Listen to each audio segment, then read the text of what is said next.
kemur að sem sagt námi að símabönn þau bara virka og hann vísa til rannsókna í Noregi þar sem að námsárangur hefur semst aukist alveg 0,2 staðalfrávik það er ekkit gríðarlega mikil aukning en það er samt alveg marktæka aukning í námsárangri sem að kemur semst hjá skólum eftir að þau setja á bara símabann. Það er mjög óvarlegt að fullyrða orsakasamhengi fyrir en að hafa verið gerðar samanburðartilraunir. Samanburðartilraunir það er bara þar sem við getum fullyrt orsakasamhengi og alveg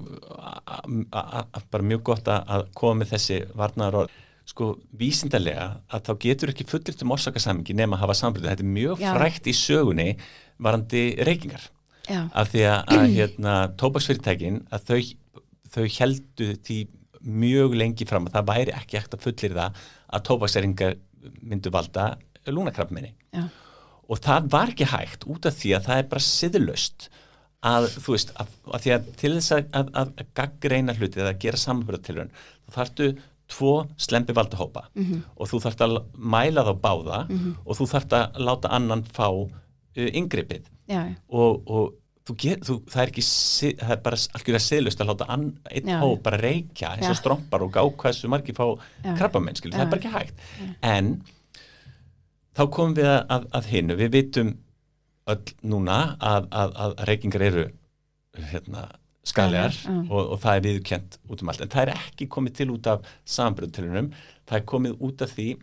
að það er búið að sýna fram á í mörgum endurteknum rannsóknum í ólíku umhverfi að það er fylgni á milli tóbaksreykinga og lungnakrabbameins. Það er ekki hægt að fullyrða orsakasamhengi þegar þú sýnir fram á fylgni, en það er vísbending hins vegar.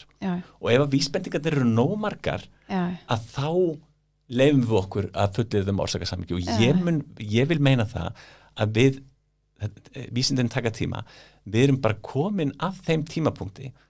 að það er ekki bara sko snjallsímanotkunin, það er líka bara upplýsingatækni notkun í skólastarfi yfir höfuð